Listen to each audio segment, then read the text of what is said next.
A three-phase induction motor has 54 stator slots with 8 conductors per slot.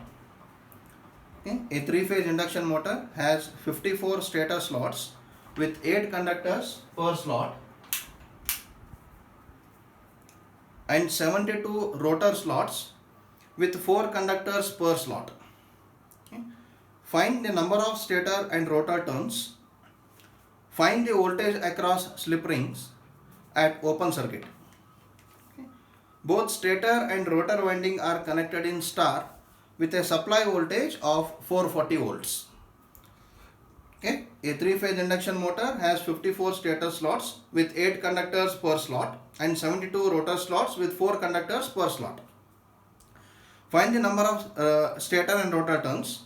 Find the voltage across slip rings at open circuit. Both stator and rotor winding are connected in star with a supply voltage of 440 volts. So for the given statement, the given data is, so stator slots SS is equals to 54. Stator conductors per slot ZSS is equals to 8. Don't forget the nomenclature, okay, the notations. Okay. Then rotor slots SR is equals to 72 and rotor conductors per slot ZSR is equals to 4. Okay. So in the voltage V is 440 volts, supply voltage is 440 volts. I need to find out stator turns, rotor turns and rotor induced EMF. Okay, ER and E slip ring, ESR. ER is per phase voltage and between two slip rings it will be a line voltage. Okay, and here given star connection in stator and rotor both. Okay, so the total number of conductors ZS, stator conductors, is equals to stator slots into conductors per slot. So that is 54 into 8. So these are the total number of conductors. Okay.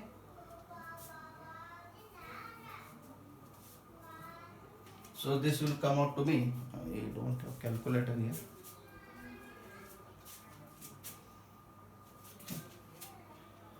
We'll keep it as it is. Then turns per phase is equals to ZS by 6, because ZS is equals to 6 into TS. Stator conductors is equals to 6 into TS. This implies TS is equals to ZS by 6. That is 54 into 8 divided by 6. So that will come out to be 72. So number of stator turns per phase is 72. Okay. Similarly, rotor conductors ZR is equals to rotor slots into rotor conductors per slot, SR into ZSR. So that will be 72 slots, okay, into 4.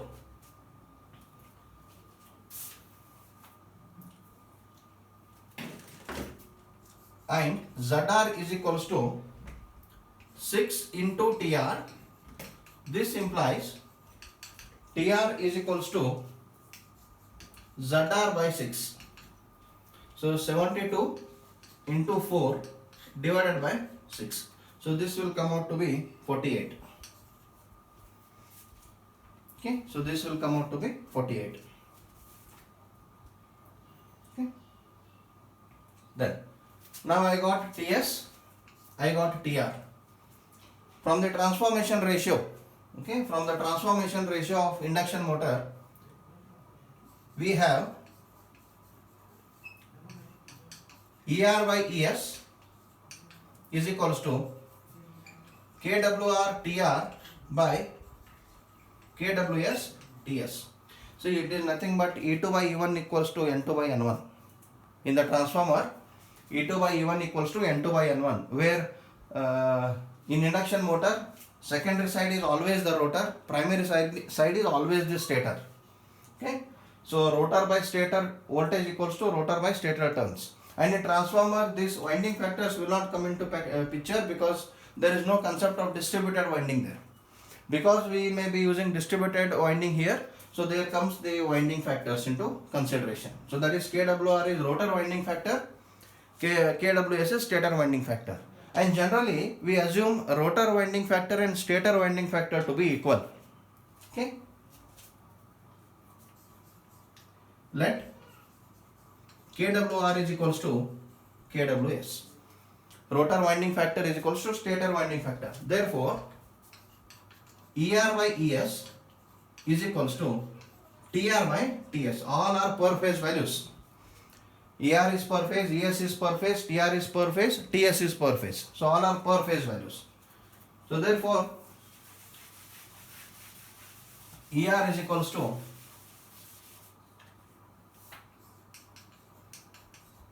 ES into TR by TS. But what is ES? ES is supply voltage. But ES is per phase induced EMF in the stator winding. It is per phase induced EMF in the stator winding. So it is taken directly as V divided by root 3.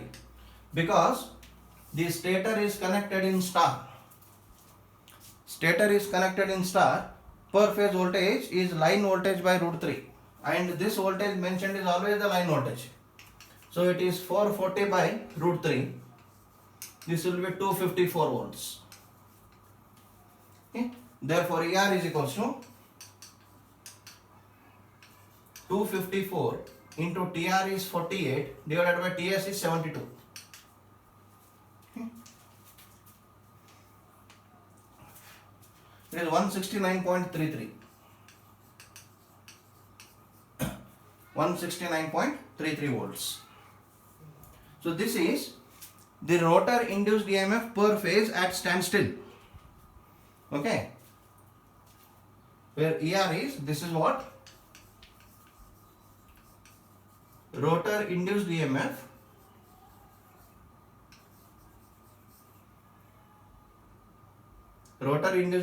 at standstill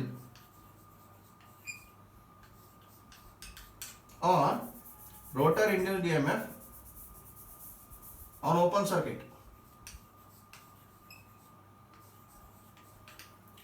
Because when I say standstill, the rotor may be short circuited, and if the rotor is short circuited, I don't find any voltage across the winding because it becomes zero.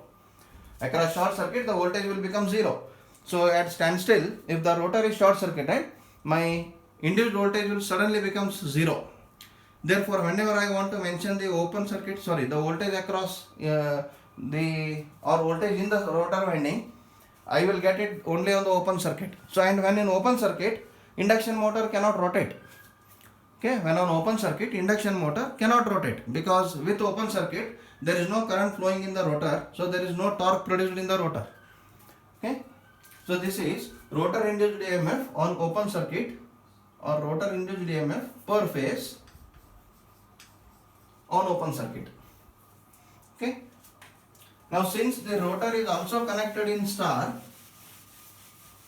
okay, voltage between slip ring means, now if this is the rotor,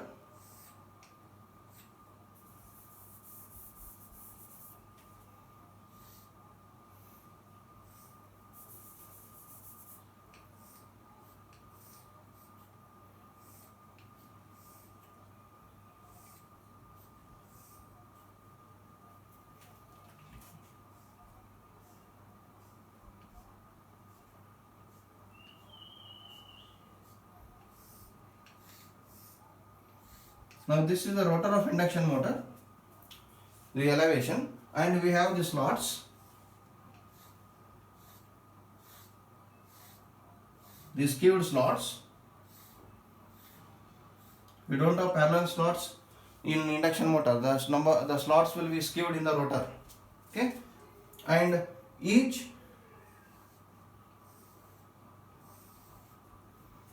slip ring is connected with each phase.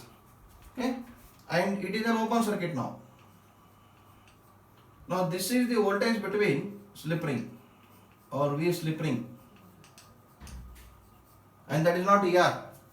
Okay, and since the rotor winding is connected in star, the voltage between two slip rings will become line to line voltage. Okay, since rotor winding is connected in star, the voltage between two slip rings is line to line voltage. So therefore, voltage between slip rings or slip ring voltage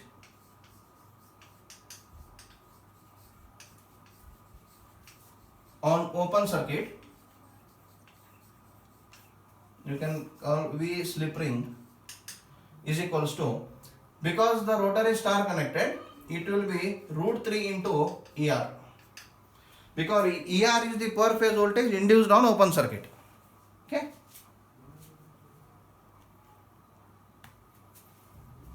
so it is root 3 into 169.33, so that will come out to be 293.3 volts. So this is my solution. Okay, so this is how to obtain the slip ring voltage. Okay, here the rotor slots were given, so we could get directly the values. Okay, so we'll move to second example.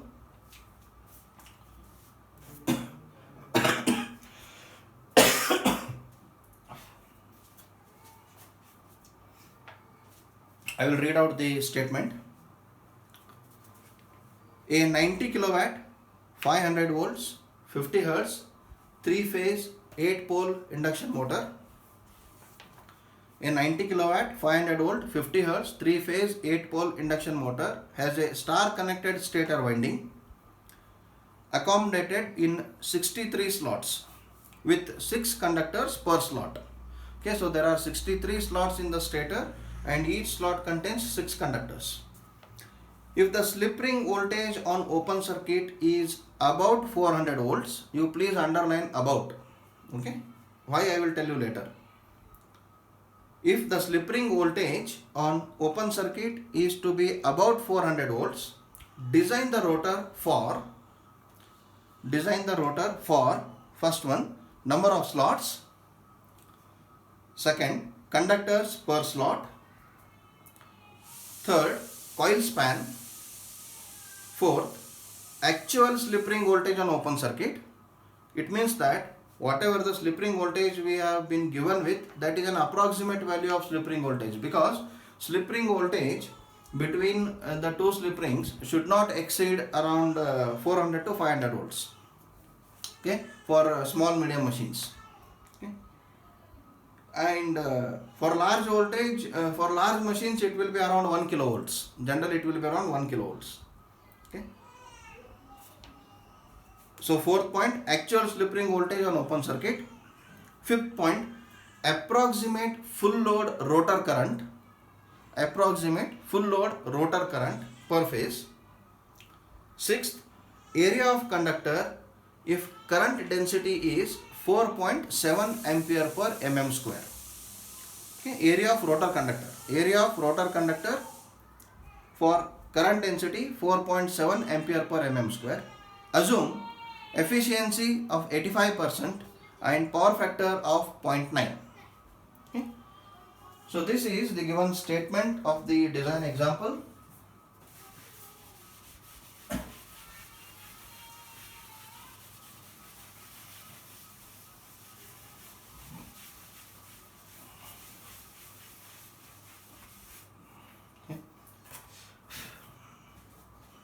So I will be writing given things on one end. Okay, at one corner I will be writing given things. Okay. Yeah, I can use this till the edge. It can be easily recorded.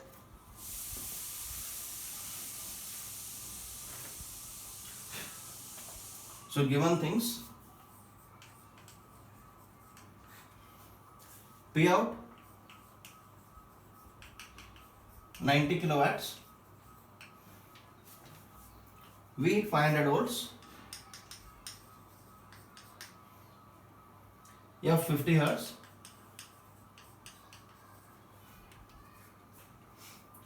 number of poles equal to 8. Okay. Star connected stator,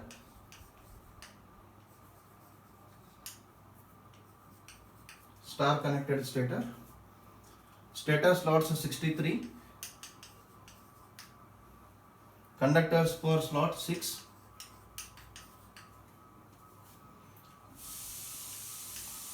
slip ring voltage V slip ring nearly 400 volts. Okay.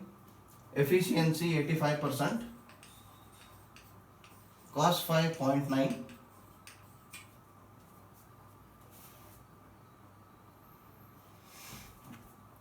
Yeah, what I need to find is rotor slots, rotor conductors per slot. Okay. Third is coil span.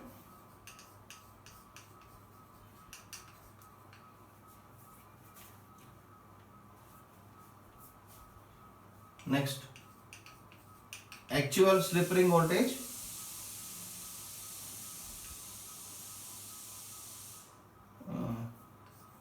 Full load current in rotor. Okay.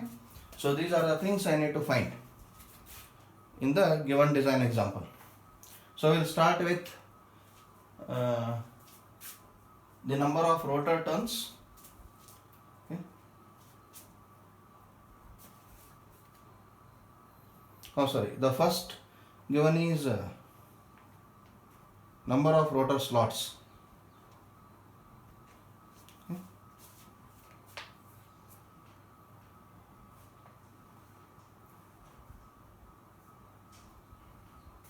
Number of rotor slots. Okay. So first is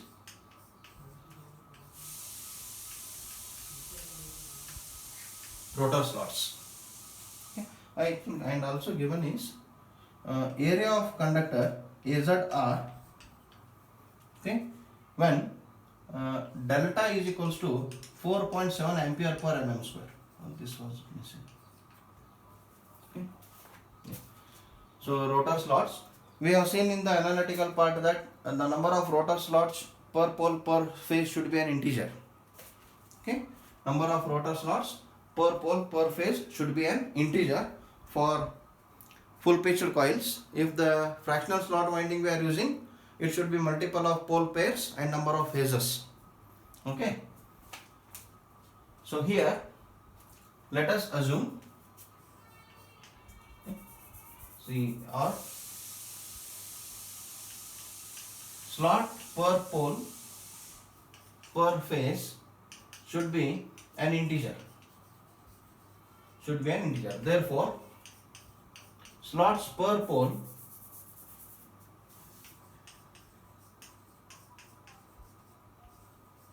per phase, let us take it as 3.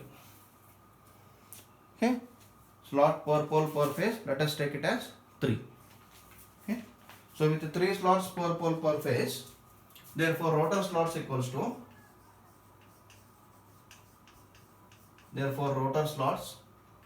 SR is equals to 3 into P into phase. That is 3 into number of poles are 8 into number of phases are 3. Okay, number of poles in stator and rotor will be same. In induction motor, number of rotor poles are generally equal to number of stator poles. So therefore it won't change. This equals to 3 into 8 into 3, 9 8 is 72. So SR is equals to 72. So rotor number of slots are 72. Next, I should be finding conductors per slot. So to know conductors per slot, first I should be knowing what are the total number of conductors. Okay. To know the total number of conductors, first I should be knowing number of turns per phase. Okay. So second,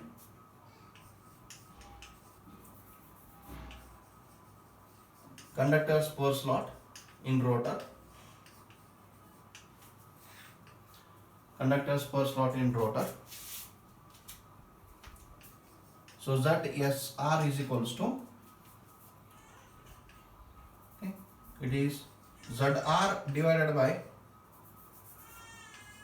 SR, and ZR is equals to 6 into TR. Okay, ZR is equals to 6 into TR, that is 3 into 2 TR.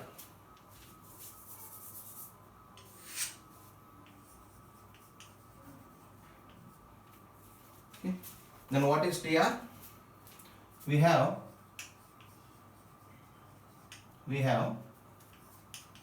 ER by ES is equals to KWR TR by KWS TS.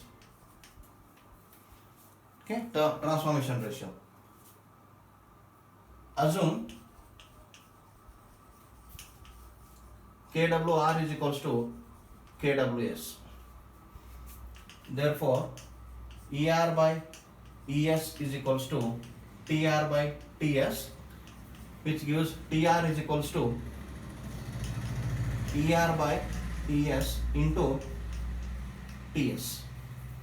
Okay, ER by ES into TS. TS I can find out. Okay, so TS is equals to, it is SS into ZSS divided by 6. Okay, total number of slots multiplied by conductor per slot, total number of conductors in stator, okay, divided by 6, number of turns per phase in stator. So is equals to 63 into 6 by 6 is equals to 63. So TS is 63. Then ES. So it is given star connected stator. It is given a star connected stator. Okay. So ES will be V divided by root 3. That is 500 divided by root 3. So this will be, I think, 288.67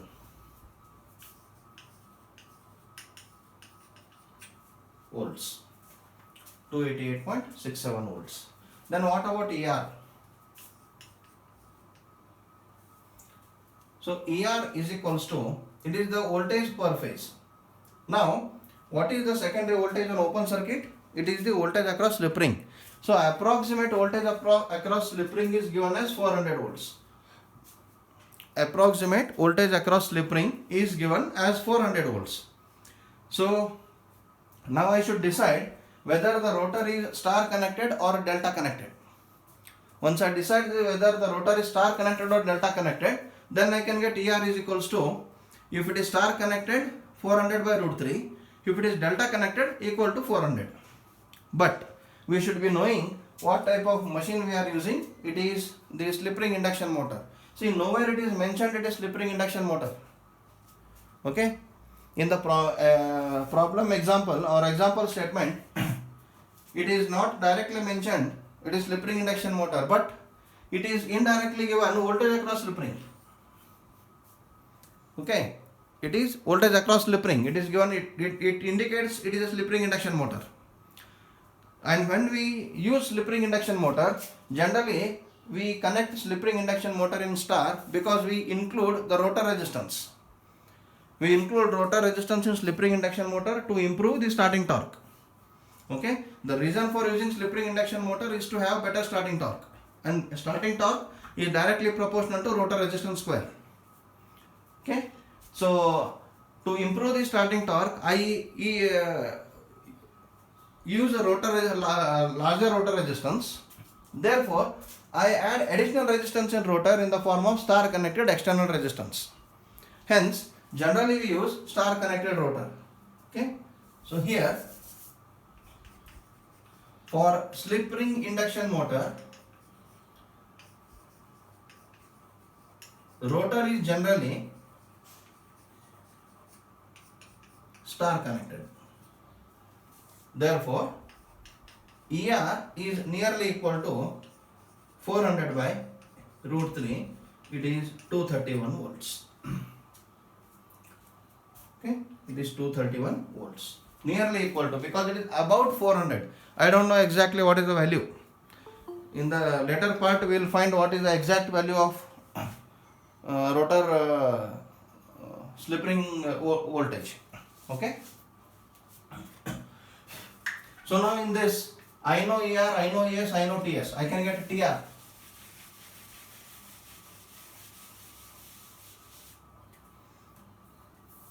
Therefore, TR is equals to 231 divided by 288.67 multiplied by 63. Therefore, TR is equals to 50.4, nearly 51. Okay. Generally, we take the next integer, next whole number. Okay. So nearly equal to 51. Therefore, the rotor conductors is equals to 6 into TR. 2 into TR is the conductors per phase, multiplied by 3, that is 3 phase, we will get 6 into TR. So this will be equals to 306. ZR is 306. Therefore, rotor conductor per slot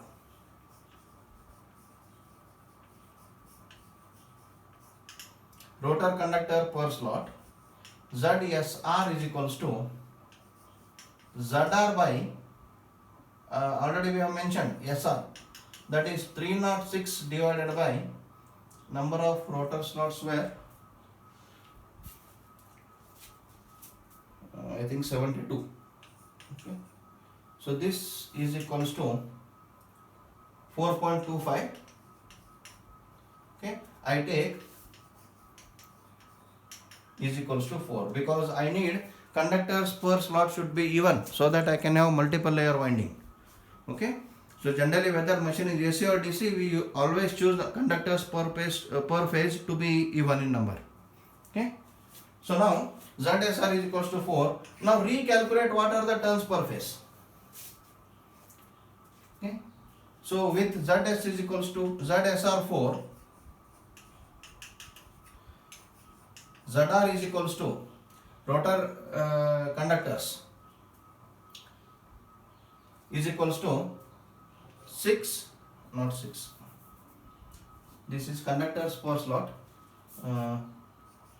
72 into 4. Okay.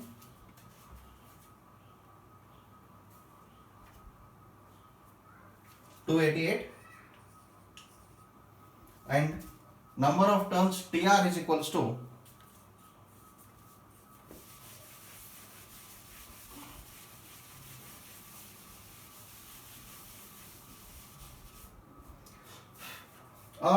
let this be. So this is the second point. Okay, let this be. We'll end here. This is second point. Now what is third point? Third point to be calculated is coil span. Okay, coil span. So we have to look a little bit into what is a coil span. I think now you know what is coil span because you are parallelly learning the electrical drawing, where I think in winding design you know what is already the coil span. Okay, so coil span is what? It is the electrical distance between two coils, two coil sides. Okay, now if this is one conductor and this is second conductor, now the distance between this is coil span. And this coil span can be mentioned in terms of angle, in terms of distance physically, in terms of number of slots. Okay, so here I don't know what is distance. Okay, I don't know what is the diameter of machine and I don't know what is length and all those things. So I don't know what is the distance. Angle of coil span, okay, depends whether I choose a full pitch coil or a fractional pitch coil. If I choose full pitch coil, For full pitch coil, coil span is 180 degrees electrical. It is electrical angle. 180 degrees electrical. So that my each coil side will be exactly at the same position but in opposite poles. My coil sides will be exactly at the same position but under opposite poles. So coil span will be exactly 180 degrees. For fractional pitch coil,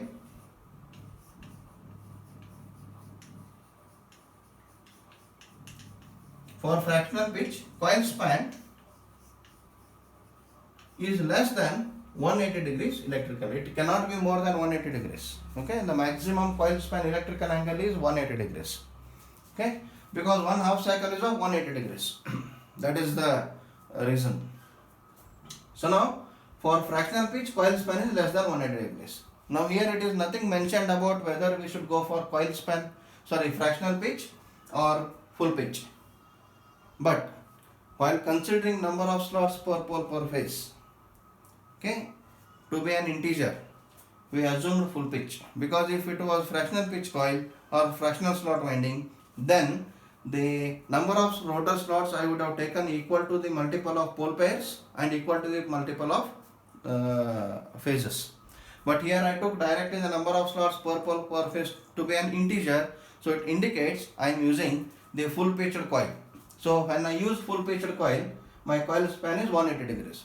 But this is not sufficient for me to just design the winding, because coil span equal to 180 degrees is for every machine, whether AC, DC, alternator or motor. It is by default. Now here I have the number of rotor slots in my hand, so I can mention the coil span in terms of number of slots. Okay, so coil span I will mention here in terms of number of slots.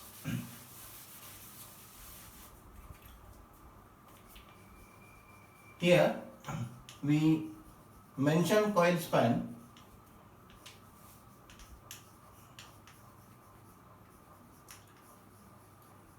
in terms of number of rotor slots.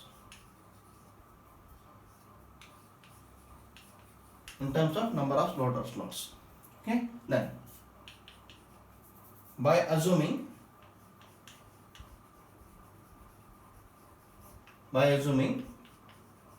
full pitch coils.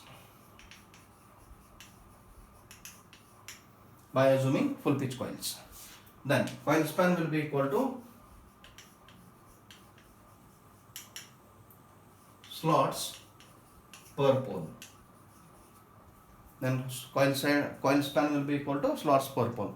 Okay, so why slots per pole? Suppose this is under one pole, this is under second pole. So this under north pole, this under south pole. So there are so many number of slots.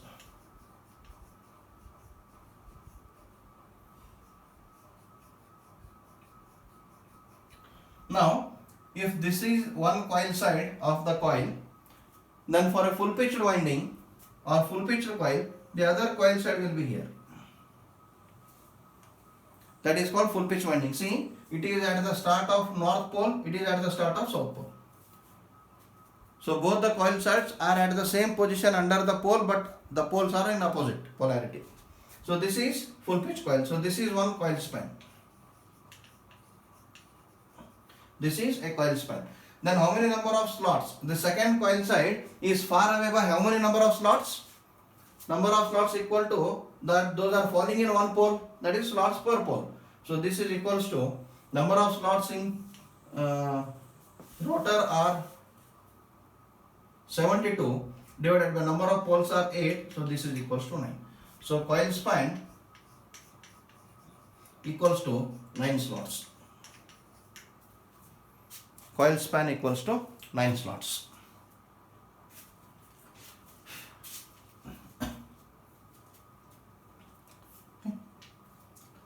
Next, fourth point is actual slip ring voltage. Okay, is actual slip ring voltage.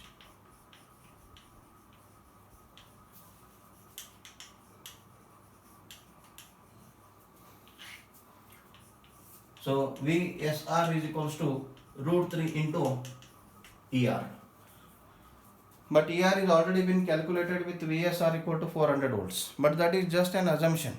Now with available number of conductors per slot, I will recalculate what are the turns per phase in rotor and get back the induced EMF per phase in the rotor.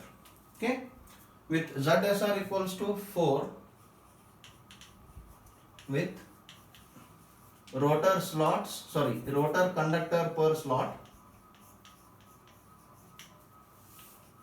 ZSR is equals to 4, ZR is equals to SR into ZSR. Number of rotor slots multiplied by conductors per slot. This will be 72 multiplied by 4. It will be 288. It is 288. So ZR is 288. Therefore TR is ZR by 6. That is 288 by 6. So TR is equals to 48. So this is the new value of turns per phase.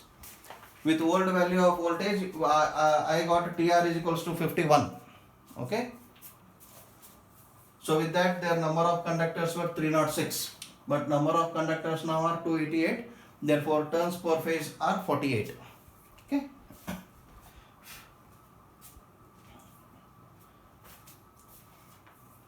Therefore, actual ER is equals to, okay.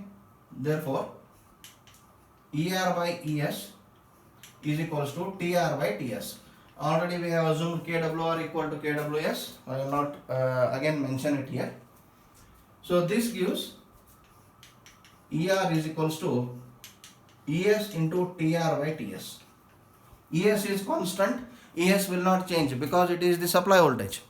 It is 500 by root 3. It is constant. Therefore, ER is equals to 288.67 multiplied by TR is 48 divided by TS was 63. Okay. TS was 63. Yeah, it was 63. Therefore, ER is equals to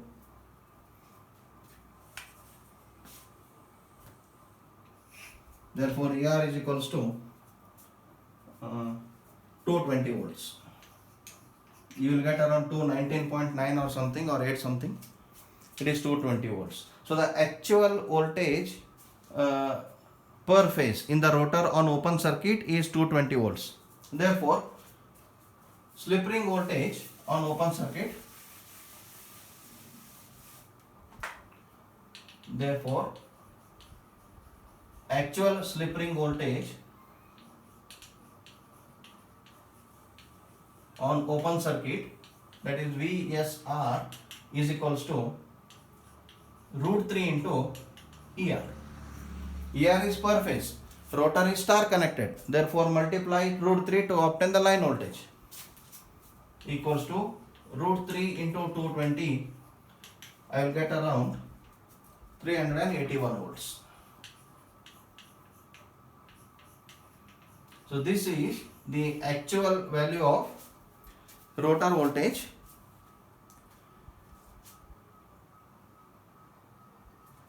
between the slip rings on open circuit. Okay.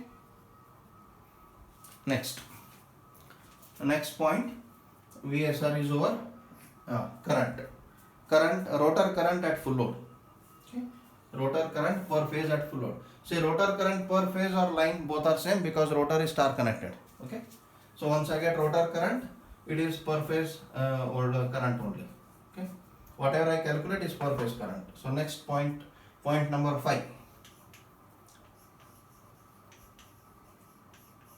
Rotor current per phase on full load or full load rotor current on per phase. Okay.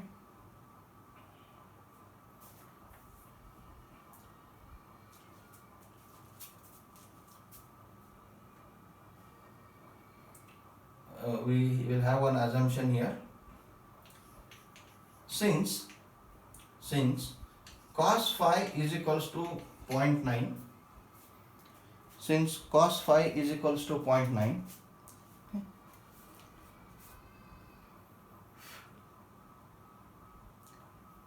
rotor ampere turns, since cos phi is equals to 0.9, rotor ampere turns per phase is equals to 0.9 stator ampere turns per phase. We have taken in the analysis as 0.85, assuming cos phi 0.85. So here if you want to assume the rotor MMF per phase, it should be cos phi times the stator MMF per phase. Okay. What is rotor ampere turns per phase? It is IR into TR is equals to 0.9 IS into TS. IR into TR is equals to 0.9 IS into TS. I know what is TR, I know what is TS. Now I should be knowing what is IS. That is the line current per phase. Okay, stator line current per phase.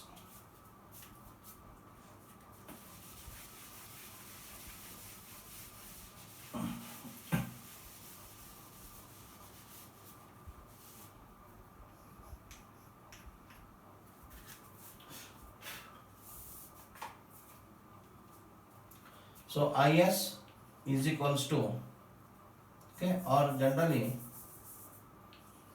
Q is equals to 3 into IS into ES into IS kVA. Okay, 3 ES IS into kVA. Or therefore IS is equals to Q into 10 to the power 3 divided by 3 into ES. Okay.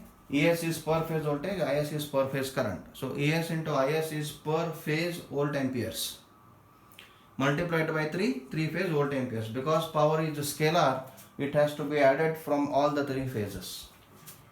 Now what is Q? Therefore Q is equals to, I have P out divided by efficiency into power factor. So P out is 90K divided by 0.85 into 0.9. Efficiency is 0.85, that is 85%. Cos phi is 0.9. Therefore, the kVA rating of the induction motor Q is equals to 117.647 kVA. 117.647 kVA. Therefore, IS is equals to 117.647 into 10 to the power 3 divided by 3 into ES. ES was 500 by root 3. So that was 288.67. Therefore, IS will be equals to 135.84. Okay. I will take 136 amps. 135.84, I will take nearly 136 amperes. Okay. Now, in this relation, I know TR, I know IS, I know TS.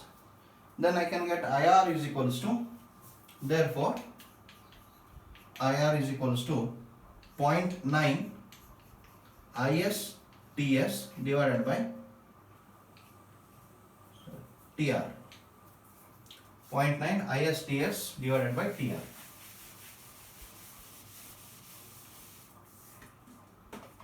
So IR is equals to 0.9 into IS is 136 into TS is 63 divided by TR is 48. Therefore IR is equals to around 161 amperes. IR is 161 amperes. So this is full load rotor current per phase.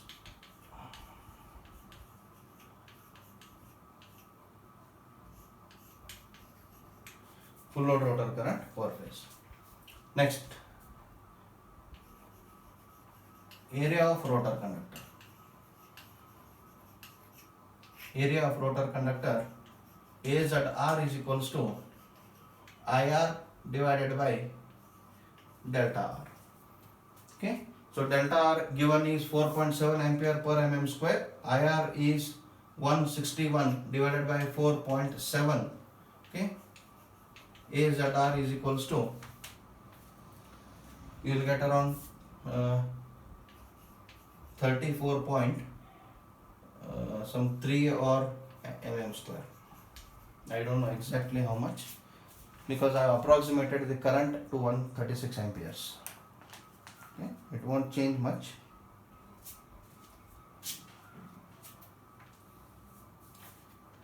.2 or something. Okay, some 34 point some mm square.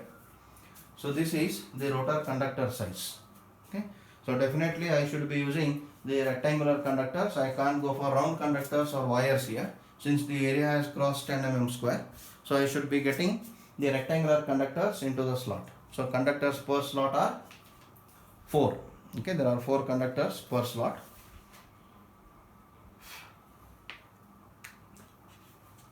So this is the solution for the rotor design example, that the statement that I have passed on to you. So in the next class we will start with the design of squirrel cage rotor.